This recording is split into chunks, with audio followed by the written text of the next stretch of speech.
Afternoon. What is up, sports fans? We are back for another episode of The Real and the Rare. I'm your host, as always, Steve Rychel, and being joined with me this afternoon, this football Sunday, the Buffalo Soldier himself, Mr. Elijah Harris. Elijah, appreciate your time this afternoon, my friend. Yes, sir. Thanks for having me. Pleasure to be here. It's definitely our pleasure, my friend. You know, always trying to catch up with any of our combat sports fighters here on the South Florida Tribune. Give you guys a little platform, talk about yourself, let the people learn a little bit about you as we can. So appreciate the time, especially it's in the tri-state area. It's today's Eagles football day, so. I know BKFC's down there doing a little tailgating themselves, getting ready for Knucklemania. So Yeah, yeah, I'm pretty sure at this point in time you're getting ready to do your last little dot your I's, cross your T's before you get ready to travel, right? yeah, pretty much. Right now I'm just in the water loading process, getting ready to make my cut. But yeah, all the work's done. It's always the biggest fight that no one ever talks about that you guys have to do is making weight. It's the first thing on the contract, right? Is Yeah, contracted weight. Talk about with a lot of the fighters. Some people do it the right way, some people do it the wrong way. Some people hire nutritionists. You come from that wrestling background, so it's something that you've probably been used to for a good portion of your amateur and professional career, right? yeah, it's definitely something that I'm very familiar with, but for a very long time I did it the wrong way. Um, Cutting weight like a wrestler isn't always the right way to do it. You're often competing very depleted. You just get comfortable doing so. But throughout my MMA career, I've definitely learned what works for me, and I have my weight cut pretty dialed in. That's all. That's all that's important. You're doing it safe. You're not depleted, dehydrated, things of that nature when you're getting ready to go in there and perform at a high level, man. So, you know, Yeah, absolutely. I think it's one of the most under underestimated thing. I think like when you're talking to young athletes as far as where they are with that. I remember it was when World Series of Fighting was around. I was talking to Steve Carl before one of his title fights, and he's like, "Oh, I cut like 30 pounds like the night before." I'm like, "What?" Yeah, I used to do that stupid stuff. He's like, he was like, "Yeah, I'll just put on a little sweatsuit thing, jump on the treadmill, and the weight just comes off easy." I'm like, Yeah. man. As you get older, it doesn't come off as easy.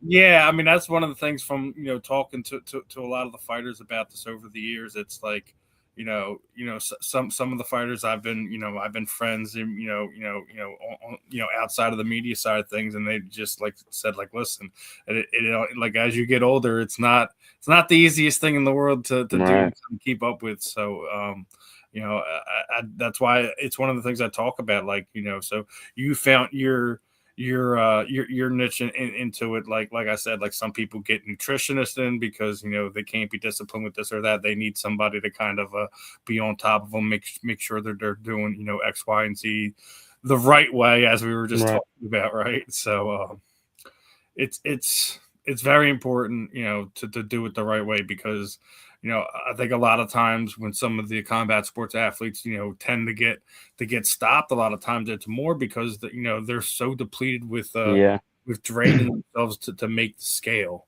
you Yeah. know, that they wind up putting themselves in harm's way more often than not, just because they're doing it the caveman way, so to speak. Yeah. Recovery is huge. It's very, very important. That's one of the things I talked about, like that to allow you fighters to kind of perform, like, maybe do the weigh in like a week before or something like that to give you the proper time to you know recoup the way you should, so you can all perform at a higher level. It's less chances of guys. We've seen it before. Plenty of times. Some of these bigger UFC fighter. They're passing out. As they're trying to get on the scale, they look like some of these fighters. They're so drawn in and drained. They look like they're like did Skeletor just hop on the scale? Like what happened here, right? Yeah. So I think it's one thing, like if I was involved in these athletic commissions, it's something I would try to implement just to make everything a little bit easier for the fighters. Find a way that we all kind of agree something works. Like, I think killing killing yourselves, both male or female, 2-3 days before the fight to make weight is we're talking about, we're doing things in modern ways and modern styles, and why are we still doing weight the day before weigh-ins? I don't get it. I really don't.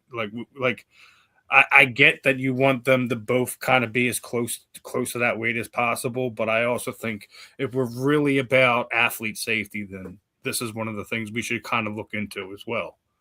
Yeah. Well, so I have a different idea about how that could be approached. And that would be, well, everyone just fight their natural weight, right? And how you would determine that is someone from the commission or whatever can pop in at any time, check your weight. And if you're any more than 10 or 15% above whatever your fight weight is, then they automatically just bump you to the next weight class. You know what I mean? So then you would take away weight cutting for everybody. But as long as there's an option for cutting to happen, like big cuts, people are going to do that to try to get the size advantage. Yep. Combat sports is a dirty world in many different ways, both commission wise, promoter Yeah, wise. I mean, cutting weight is legal cheating, basically. legal cheating. Yeah, you're Yeah, right. You're and right. I'm pretty good at it. Hey, listen, you know what the rules are, man. So it's like, hey, Right. like this is the way it's done, and this is the way Yeah. I'm gonna go about it. So, um, looking through some of your stuff, going through your socials today, I've realized something. We probably crossed paths before, because I've interviewed one of your opponents a few times. He just came back on the scene, Mr. Timmy Tyler, Hmm. and you guys go way back. Your amateur days, man. Yeah. Fought an amateur. You guys had your pro debuts against each other. Hmm. He just he just came back. Unfortunately, he got himself in a little trouble. Spent the last 21 months in jail. He's saying he's getting back to doing MMA. I think he should probably try his hand at bare knuckle, man. I think he's one of those type dudes that I think he would probably do pretty well at it. What do you say to something like that? Him being 21 months off, getting into MMA, or tell him to go give Feldman a call and get on this BKFC events. I mean that's completely up to him, you know. I definitely think that he could do well in that atmosphere. 'Cause he's a dog. We beat the hell out of each other, you know. Mm-hmm. Um, but it's got to be something you want to do though Yeah. too. You know what I mean? It's different. Um, it feels a lot more primal than getting ready for some MMA fight. You know what I Yeah. mean? I agree. I think it's nothing against UFC or MMA right now or anything, or even boxing for that matter. I think bare knuckle, regardless if we're talking BKFC, BYB, if you're talking Ken Shamrock's promotion, whatever. I think it's the biggest and best combat sports in the world because it's the most purest form of it all. I Um, agree. I think it's going to really blow up. I mean, it is, but I I think it's mean, going to yeah, if you continue really to. think about it, what it's done just over the last 5 years, not even when Dave started, just over the last 5 years, Mm. it is I think for all intents and purposes, it's been kicking the UFC in the nuts, so to speak. With Yeah, popularity, everything. I think everything that Dave's done, he for the most part, I think it's on par to kind of really project them into that next level, and I think that he has done that. yeah, I agree. And then obviously getting it sanctioned here, having basically turning Philly to the home of Knucklemania, I think it was another smart move for him because this has always been a fight town. Yeah, We have the craziest fans in the world here in Philadelphia, but it was always a boxing town too. So I think it was a smart move. Obviously, you're fighting on the 17th, but the 7th of next month is the next Knucklemania event. Are you going to happen to hop down for that? Are you excited for that event? Like, how do you feel about the next Knucklemania card? It looks stacked, brother. Yeah, it's stacked. It's definitely an exciting card. Uh, we'll see what happens after January 17th. Lord willing, I'm healthy. So even if everything works out, maybe someone falls off the card, you would want to be like, hey Dave, I'm hopping in here. I want to. Yeah, 100%. As long Now, as I'm healthy, Lord willing, yeah. Now, let's just say it's not a perfect world. It doesn't go the way you want. So the next time they bring Knucklemania back, are you telling Shook and Feldman now that, like, listen, my name's on the top of that list. I'm fighting at the Xfinity Live Center next time you guys do Knucklemania. Yeah, I mean, I would love to for sure. But for me, honestly, at the end of the day, it doesn't really matter where I'm fighting or who. I just love to do it. And, you know, they line them up and I just try to knock them out. Well, yeah, I mean, what was it your first two fights? I don't even think totaled 2 minutes of ring time. The first two was 14 seconds. That's what I'm talking about. What was it? It was first one was 7, right? Yeah. So I mean, can't ask for a better start to that. New sport, new kid on the block, and obviously the last time out, you get a tough guy in Lentz. Knocks the winning streak off. Are you looking to go on a run after this? See where you can start climbing up the rankings in 2026? Yeah, 100%. Without a doubt, as long as they can keep me active and people don't continue to run, I will be the featherweight champion by the end of 2026. Love the confidence, brother. Love it, love it. Obviously you got to take care of business first, as you're getting ready to head up to the Mohegan Sun that there in Connecticut. Mr. Roberto unfortunately drew the card against you. Anyone who's just tuning in for the first time, what should you expect for this fight? Don't go to the bathroom if when they walking you out. Yeah, for sure. Make sure you get all that stuff out of the way beforehand. Um, and you can expect fast-paced violence. That's what I bring every single time I step in there. I mean, that's what the fans want, my friend. That's what the fans want. That's that's why I think BKFC is one of these bigger sports, because a lot of you guys, you don't want to waste any time. You want to get in there, get your paycheck, and get ready for the next one as soon as as you were just sitting there saying, if I get done this dude without any injuries on the 17th, I want to see if I can finally squeeze my way in the fight on February 7th. Yeah. But and it's guys like you are promoters' dreams, because they always want guys that are hungry, looking to prove themselves, looking to compete as often as possible. So it's one of those things that guys like you are few and far between. Because I was just seeing something. One of the reason why we just had a couple fight announcements is because some guy they were promoting the fight and didn't even sign the fight contract. So they wound up yanking the fight.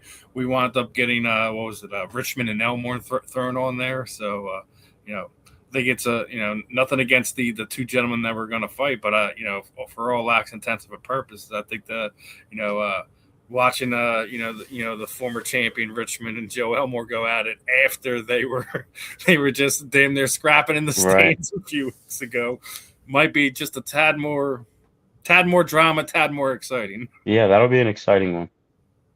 I mean, I'm looking forward to it. I think it's they did it again. They've stacked it, both with Philadelphia talent and fights that kind of pique the interest. You got Rothwell and Orlovsky. They fought in an MMA.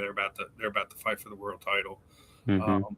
Yoel Romero and Lorenzo Hunt should be a barn burner. I mean, you got two animal of men's going to be getting in there. So yeah, someone's getting knocked out. Yeah, someone's definitely getting knocked out. I mean, 9 times out of 10, when Lorenzo Hunt goes in there, it's either he goes out on the shield or he's putting somebody out viciously. And Yoel Romero is a freak of a man. So Yeah, that'll be an interesting one. unfortunately, he didn't make weight for the wrestling event. What was it? Yesterday or the day before. So didn't get the Bo Nickel fight. But I mean, wouldn't that be like the third time he's had to make weight in like the latest like two months or so?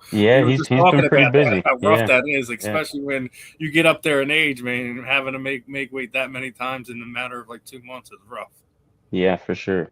So that's one of those fights, and obviously, some of us Philly guys were looking forward to seeing Ludlow and the Muscle Shark there, Zach Helmus go at it.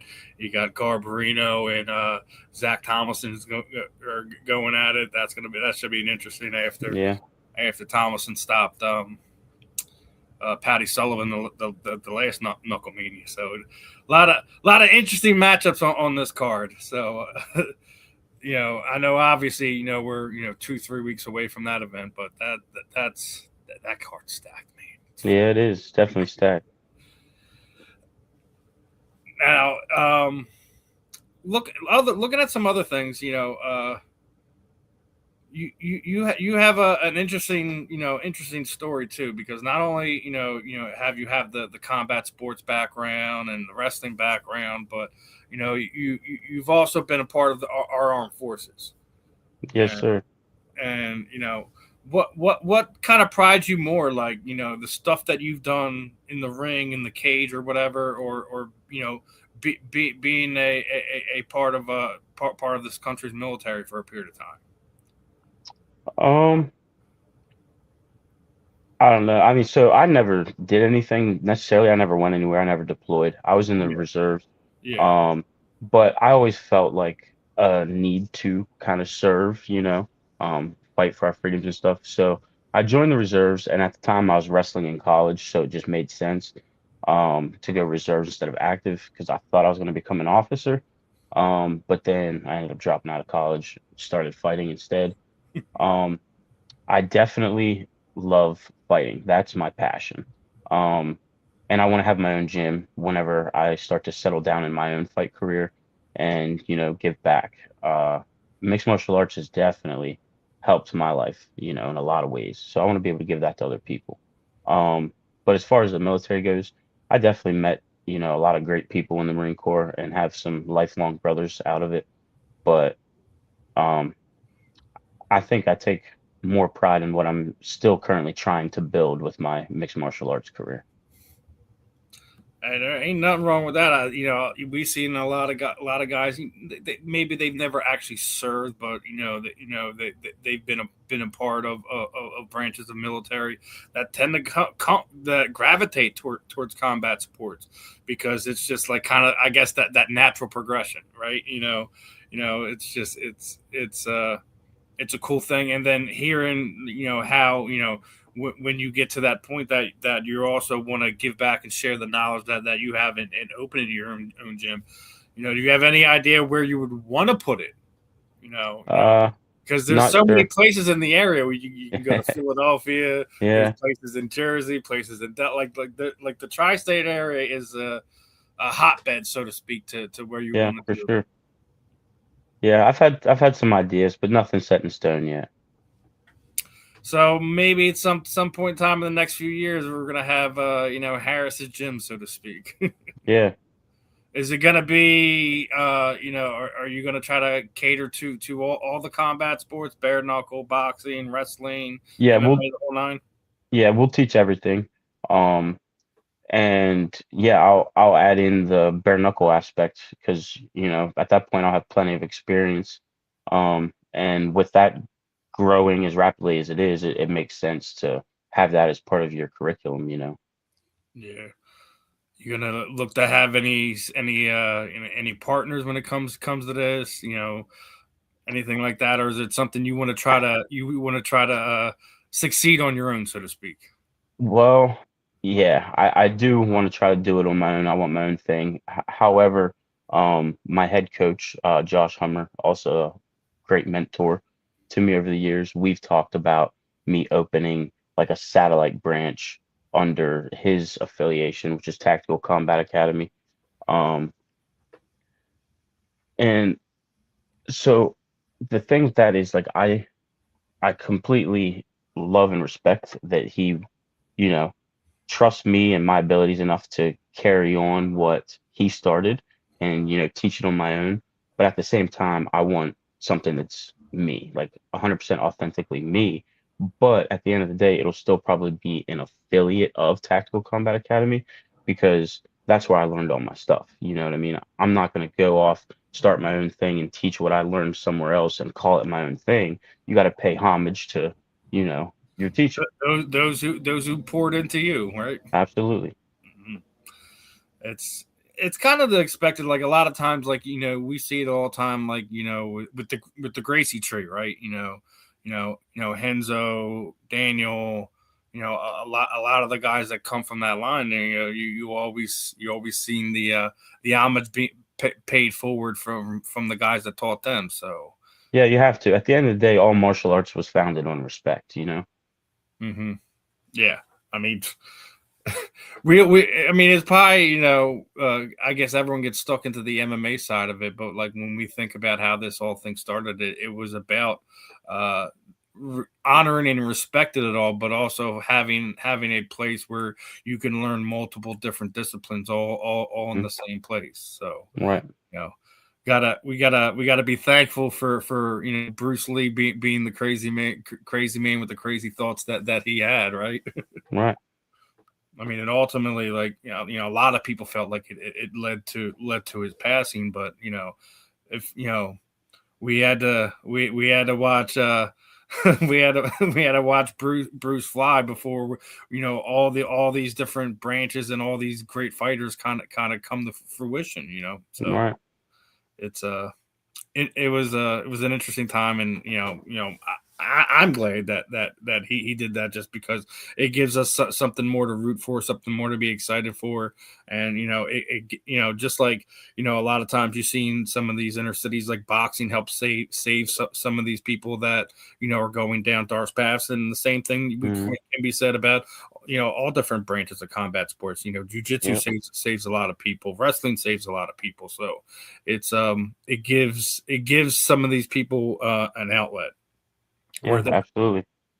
some people are just they got anger, hate, rage in them. They need somewhere to kind of direct that and go into it. And obviously having a coach that cares enough about them to kind of pour into them, like, hey, like, you know Mm, it's there's so many different aspects to what goes on in the combat sports, where, like, we were just talking, I was just saying, like, there's dirty parts of it, but there's also the amazing parts of it as well. right. Absolutely. And you fought in everywhere on the regional scene, man. You fought in for WCC, for, CFFC, Art of War, Shogun, all these different places, like, and now you're with BKFC. That, I mean, that's a pretty interesting journey, to say the least.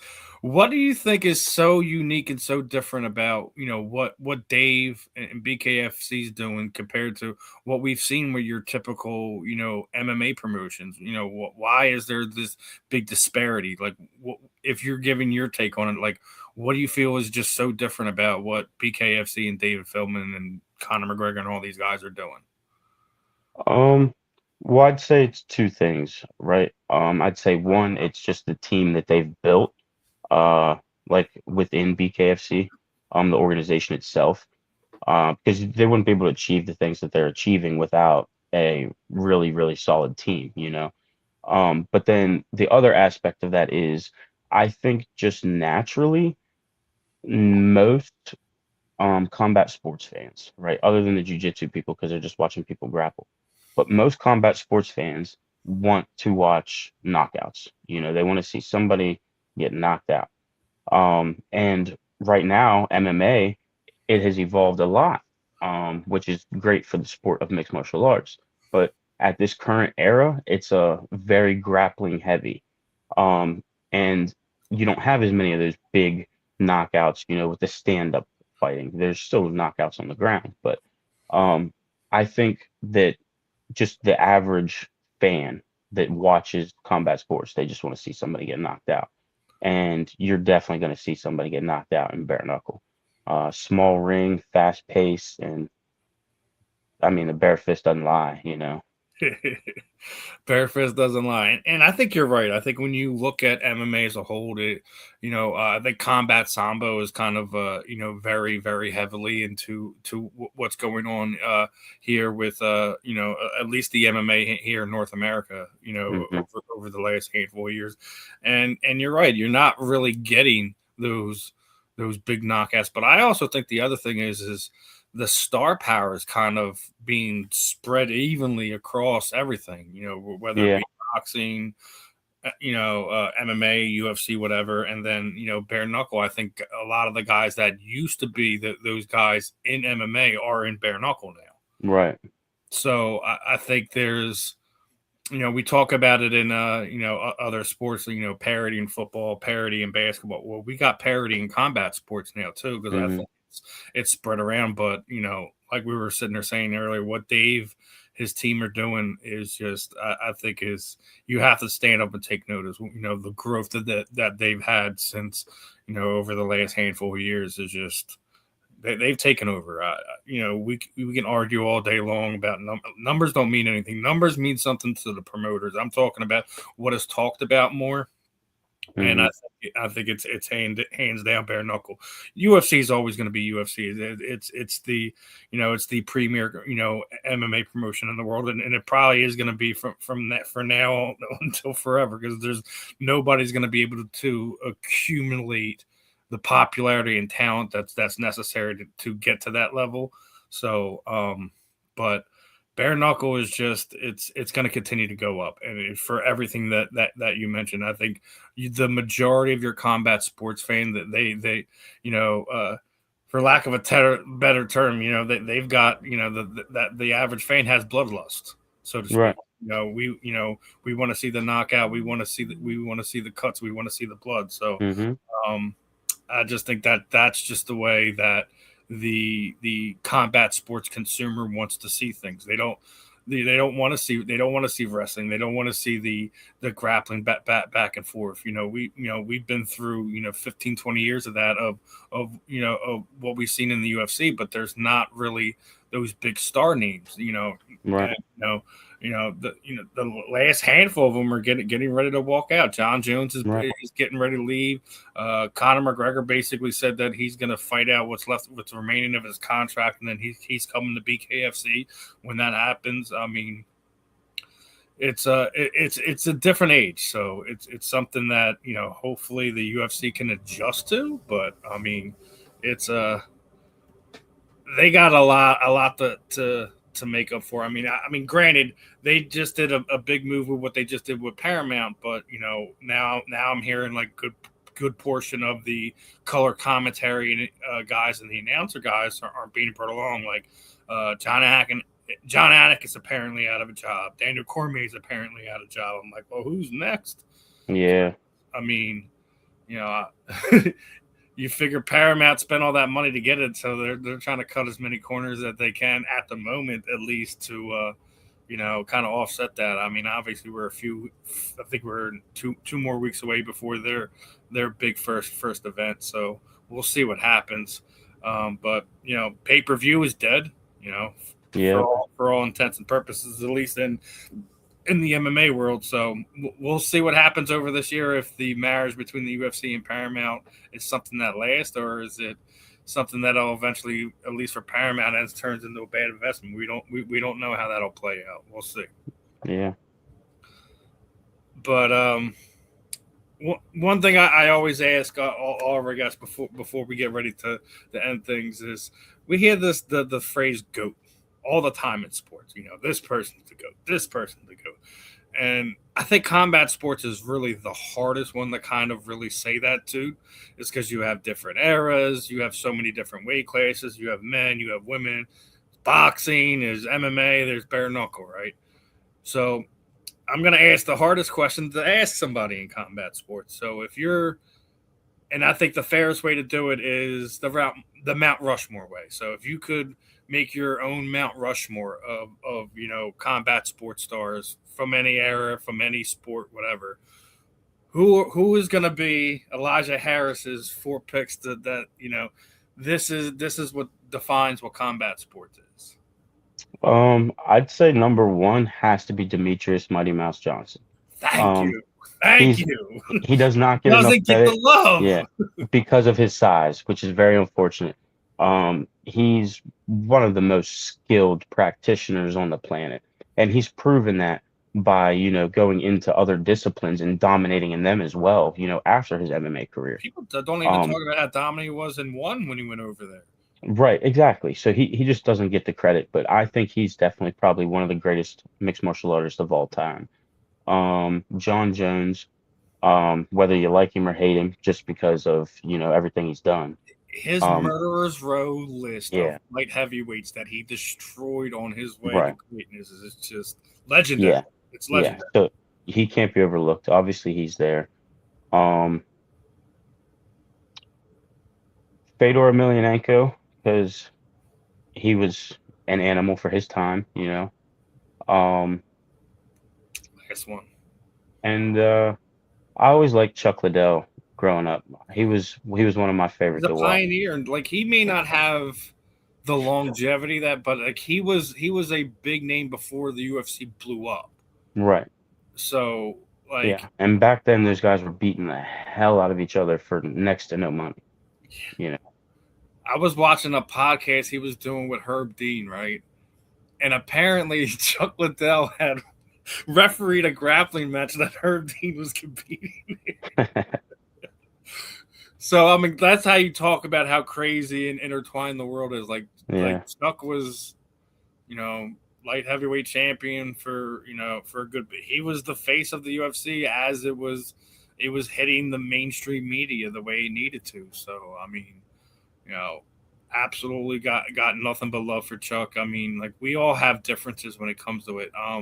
The only person I might switch out on your list is take out Fedor and add in Anderson Silva. Yeah, I thought about him as well, and he looks super impressive in his last fight. Years old, man. Like, I mean, crap. He's about to be a cop. yeah, good for him. Can you imagine that being somebody you trying to run from, from Anderson Silva and like, oh, you going to square up with this cop? Nope, no, you're not. Bad idea. Yeah. Well, now that brings me right into this other question, right? Because we were just talking about the greatness of John Jones, right? If in their prime we were able to see John Jones, Anderson Silva, how do you think that fight plays out? It's tough. But I would have to say John Jones because of the fact I'm not saying Anderson can't wrestle, but I don't think he can No, wrestle but as we've well seen what as happens when the top level wrestler gets in there with him, right. right? And John John Jones ragdolled yeah, DC. he proved that he can adapt and beat anyone at what they're best at. And he literally said that's what his goal is when he gets in there is I want to beat you at whatever you're best at. And he's done that time and time again.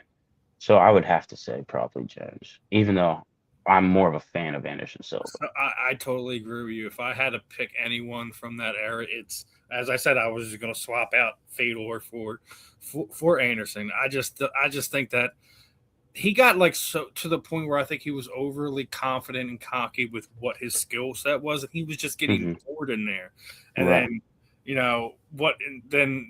ultimately caught up to hurt him with what happened with the Chris Weidman fights.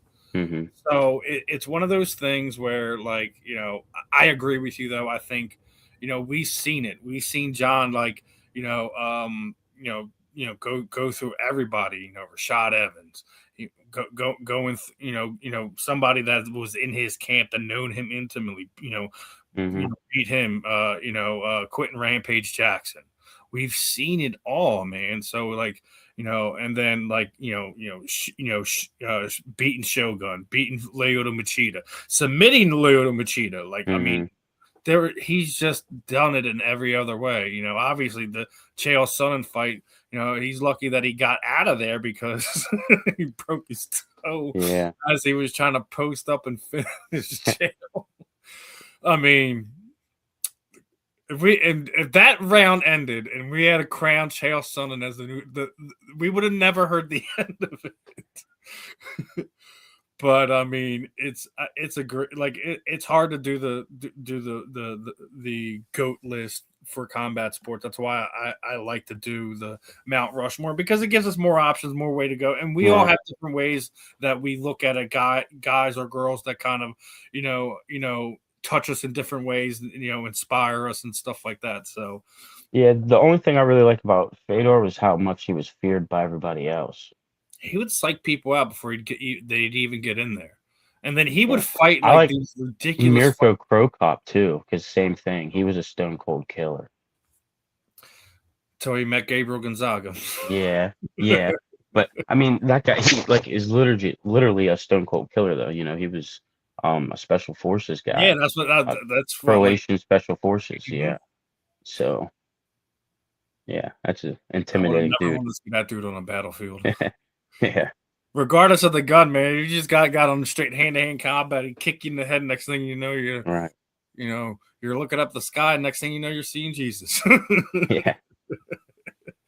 But I mean, it's a weird time in combat sports. We're going from the pay-per-view age to the streaming age, and everything's changing on so many different levels. So I think it's probably the best time ever to kind of be a combat sports athlete. You guys have so many different choices, and it's not always, and it's not necessarily about like how many, how this goes. Like, not about how many tickets you sell, but just how you perform when you're in there. I mean, both matter for sure. Yeah, I mean, obviously both do matter. Yeah. We're not going to talk the game, but like, yeah, at the end of the day, what you do in there matters more than, like I don't sell a whole lot of tickets right now, but I know damn well here before too much longer, I'm going to be selling out entire arenas. Hey, listen, if your first two fights in BKFC was any indicator of what's going to happen in your career, like, listen, styles make fights. I'm sure that when it's right, you're going to want to get that L back. Oh yeah, I already talked to Lentz management and let him know he's out with a shattered hand for quite a while, and if he wants to have another fight before, that's fine, because I'm not stopping and waiting, but we're running that back. And in my mind, I'm still undefeated. I had him bust up, beat up. Yeah, he had some knockdowns, but I wasn't hurt. And what had happened was I took a shot early on and couldn't see out of my left eye. So I was getting tagged with shots that I just didn't see coming. So I was like, all right, I'm going to reset quick and, go back at it, because I knew how badly he was leaking. So in my mind, it was like, just get out of the round, get the vision back in my eye, and we'll put him away in 2. And then someone from the commission said that they thought I may have vomited, even though there was no vomit anywhere on the ground. And then the fight was stopped. So that's what happened. Athletic commissions, I really do. Listen, can we get like some people in there that actually know the sport, not these people that just go online, fill out applications, and that's how. Like, we need to get people that are involved. I'm not sitting there saying like from your your gym and stuff sometimes fans are more knowledgeable than what, like, doctors and yes, you need to be qualified professionals, but these commission members that are just, for lack of a better term, like, pencil pushing nerds that just doesn't understand what goes in there. Like, I'm not stopping a fight just because you threw up. I'm not doing it. Even like you said, I didn't fucking throw. Oh man, that'd be one of those moments, because like I'd lose it. You're stealing something from me because you thought something happened. Yeah, oh, believe me, man, I was heated. I just always try to remain professional.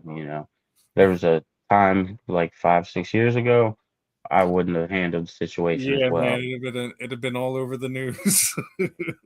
We're learning with age. You lost your license for a period of time because you just strangled some commission member. Yeah, we're learning with age. that's the only thing we can do is learn how to control it, channel it, and deal with it in the proper way. Anytime when we're younger, it's we're gonna deal with the immediate emotional reaction to it, and we have to learn, especially as we're getting older and being more professional, to deal with that in certain ways. So, I mean, I'm glad you did it, but I'd like to see you and Lance run that back. Hopefully, however long that takes for him is however long it takes for him. Right, But exactly. I'm not going anywhere, so whenever he's ready. yeah, you heard it here, folks. He wants Lentz back. When his medical clearance is cleared, I'm sure that you'll be calling Shook and Feldman, be like, where's that contract? Because we got some unfinished business to handle. He's a tough, durable guy. I He can is. see him honestly shaking up the lightweight division, and I like depending on how many more fights he wants to have. But I can see him making some noise in the lightweight division, and there could be a time later on where it does make sense for us to run that back. Like if we're talking title contention for the lightweight strap. Now, one last thing before we wrap this one up. Obviously you want to go after the title, but there's a big tournament coming up for BKFC. There is. And it has me thinking about going up a couple weight classes. So, So that's what I was going to ask you, so, because so that's a between lot of us, right? that's a lot of stacks, brother. That's a lot of money, right? So it's 185 to like 265, 275 or something like that. Okay. A little less than 2 months ago, I was walking at 178. So it's not that hard for me to get myself to 185, You could just you have know? add a few extra cheat meals into the week. Yeah. Well, listen, I mean, regardless, title belt, baddest man on the planet tournament. I'm, your fight next weekend. I'm definitely looking forward to seeing you getting back in there, getting back to your winning ways. No disrespect to your opponent or all that. I'm always going to support my local combat sports fighters a little bit more. So, appreciate your time today. What I typically do here at the end of these interviews is kind of throw the proverbial microphone over to you. Anyone you would like to thank, training partners, teammates, shoot out your social media sites, give love to your gym, sponsors.